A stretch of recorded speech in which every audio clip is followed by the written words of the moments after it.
Hello viewers, আসসালামু আলাইকুম। পাখি কুকিং হাউস 64 চ্যানেলে আরও নতুন একটি রেসিপিতে সবাইকে স্বাগত জানাচ্ছি। আজ আমি আপনাদের সাথে শেয়ার করছি জাতীয় ফুল শাপলা ও জাতীয় মাছ ইলিশ দিয়ে এক সুস্বাদু রেসিপি। চলুন তাহলে শুরু করা যাক। প্রথমে একটি কড়াইয়ে পানি দিয়ে দিলাম। এবার তার মধ্যে শাপলার ডাঁটা দিয়ে দিলাম। এবার ঢাকনা দিয়ে ঢেকে 5 মিনিটের মতো ভাপিয়ে নিব। ডাঁটাগুলো ভাপানো হয়ে গেছে, এবার আমি উঠিয়ে নিচ্ছি। এবার ইলিশ মাছের পিসগুলোতে হাফ চামচ মরিচ গুঁড়া, হাফ চামচ হলুদ গুঁড়া, হাফ চামচ লবণ ও সামান্য তেল দিয়ে ভালোভাবে মাখিয়ে নিচ্ছি। আমার মাখানো হয়ে গেছে। এখন আমি একটি কড়াইয়ে তেল দিয়ে দিচ্ছি। তেল গরম হয়ে আসলে ইলিশ মাছ ভাজতে দিয়ে দিব। আমি একে একে সবগুলো মাছের পিস ভাজতে দিয়ে দিলাম। আমি ইলিশ মাছ হালকা করে প্রথমে এক পাশ ভেজে নিব। কিছুক্ষণ পর উল্টিয়ে আরেক পাশ ভেজে নিব। দেখতেই পাচ্ছেন আমি কিভাবে ভেজে নিয়েছি। এবার ভাজা মাছগুলো উঠিয়ে নিব।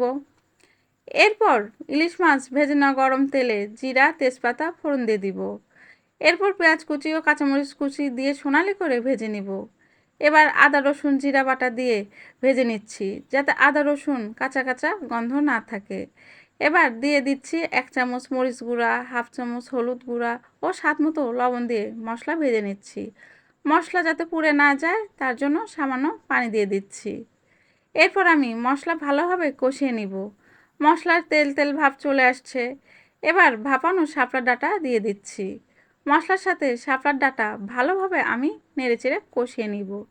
শাপলার ডাঁটা রক্তচাপ নিয়ন্ত্রণের সহায়ক, ডায়াবেটিস রোগীদের জন্য উপকারী, শরীর ঠান্ডা করে। এছাড়া লিভারের জন্য ভালো, রক্তশূন্যতা প্রতিরোধ করে, চর্মরোগে উপকারী, হৃৎপিণ্ডের স্বাস্থ্য ভালো রাখে। শাপলার ডাঁটা কষানো হয়ে গেছে। এবার ভাজা মাছ দিয়ে নেড়েচেড়ে নিয়ে ঝোলের জন্য আমি পানি দিয়ে দিচ্ছি। এভাবে 5 মিনিট রান্না করে নিলেই আমার জাতীয় ফুল ও জাতীয় মাছ রান্নাটি হয়ে আসবে। এখন আমি একটা বাটিতে উঠিয়ে পরিবেশন করছি। চোখে দেখুন আর মনে মনে স্বাদ নিন, এরপর আসল স্বাদের অনুভূতি বুঝতে পারবেন। রেসিপিটি ভালো লাগলে অবশ্যই একটা লাইক দেবেন। আপনার একটা লাইক আমাকে অনেক ইন্সপায়ার করে থাকে। ভালো থাকবেন, সুস্থ থাকবেন। আবারও দেখা হবে নতুন কোনো এক ভিডিওতে। ধন্যবাদ।